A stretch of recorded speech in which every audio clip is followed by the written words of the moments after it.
You've seen him on television. You've heard him on radio shows. I'm a little pleasantly plump. And you've watched him on hit movies. His name is Christopher Crosby Farley, an iconic 90s comic legend. He was the kind of person that could keep it fresh, and every time he did it, it was something a little different, and kept it amusing, kept it funny.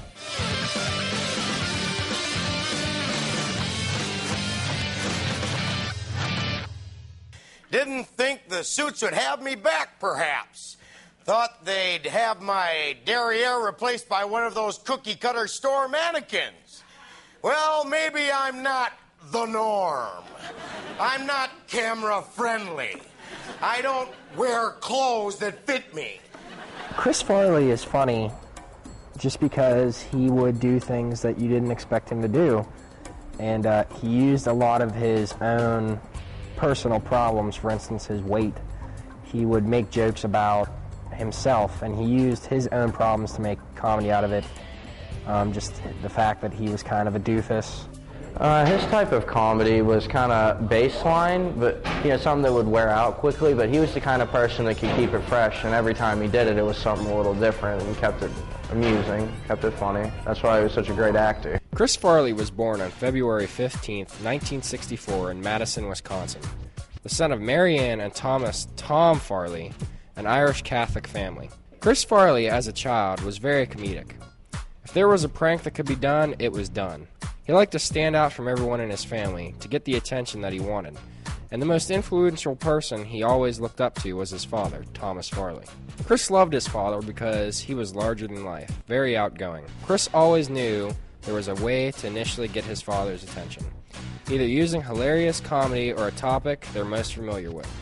But there was one way that Chris knew he could get his father's attention from: drinking. He was always taught, be the biggest person in the room. How you doing? You sure are pretty. Chris Farley, having this extraordinary talent of comedic acting, attended Marquette University, performing in school plays and stand-up. Once Chris had graduated in 1987, he moved to Chicago to enroll in some of the best comedy theaters within the city, including Improv Olympic.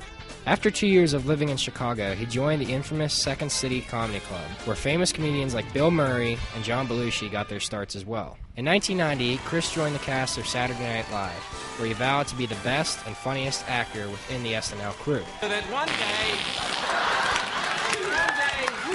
we can all say, Live from New York, it's Saturday night! And I live in a van down by the river. The City Steakhouse serves the best beef in town. Their sensual setting will set the mood for any romantic rendezvous. Oh, hear that, hey? One time I came on the set. It was one of my first shows, and I was just scared. Like, I thought I was going to be canned any second, So every moment counted. I came in, slammed the door, and all the scenery came off of the wall of the set. And thank God Tom Hanks covered for it. It was a Tom Hanks show. I just slammed the door, and all the scenery came down. He was like, "My God, son." What did he say? I think he said something like, "My God, Tubby, you don't know your own strength," or something like that. He covered for it really good. But I've done tons of mistakes and stuff like that. Have you ever missed an entrance?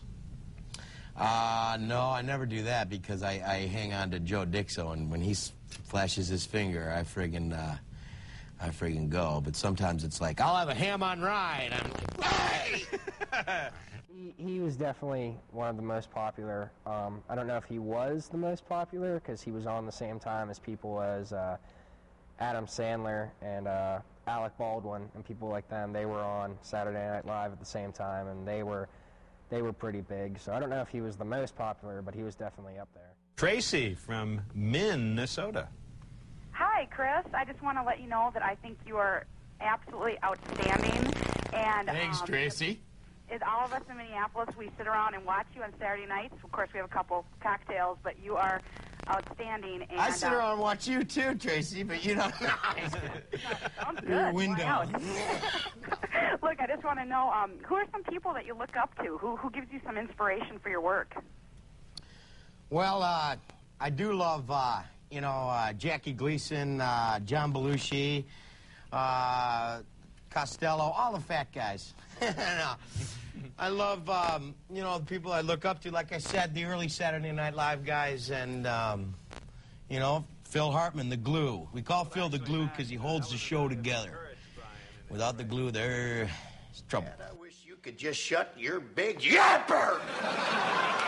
Chris had also starred in a number of his feature films, alongside his fellow SNL castmates, such as Coneheads, Tommy Boy, Airheads, Beverly Hills Ninja, and Black Sheep, as well as minor roles in the hit movies Billy Madison and Wayne's World.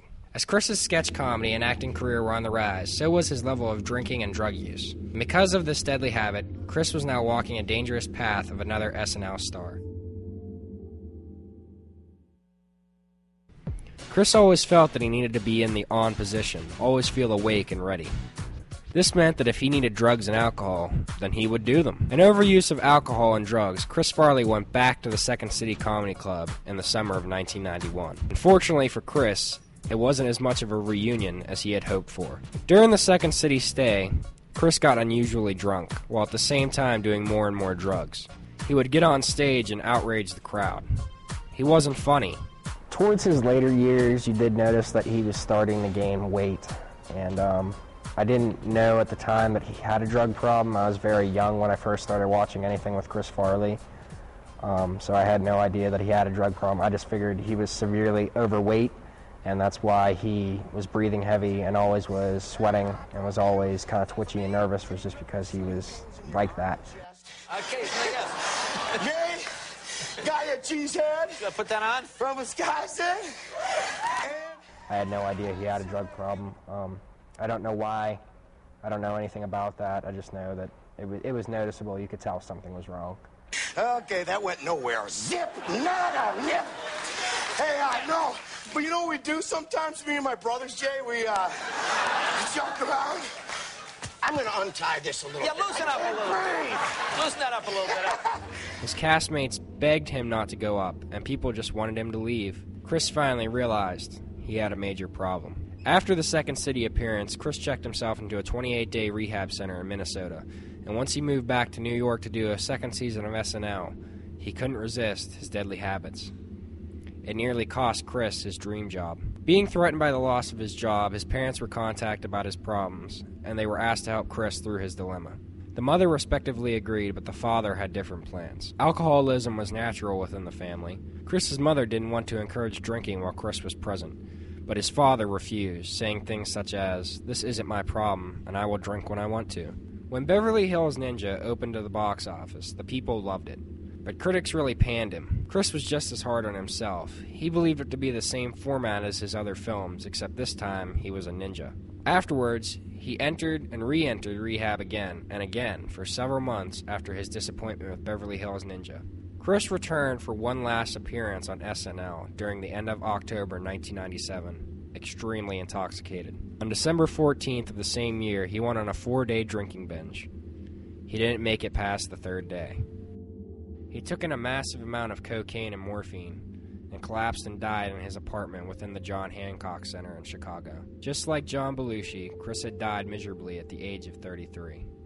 When he died, I didn't know of him that much. I was younger when he died. It was a shock because, it was sudden.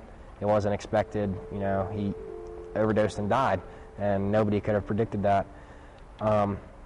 Thinking back now, it is kind of sad because it was a waste of talent. He was very good. He was very funny. And I think to this day that if he hadn't died, he would be up there and rank with Adam Sandler. I think he would just be just as big as he was as he is. I can't say that I wasn't expecting it, but not so soon. I thought he'd last a lot longer than he did. He was just real heavy into the drugs. It's sad. I think the world would be a lot different place if he was still around.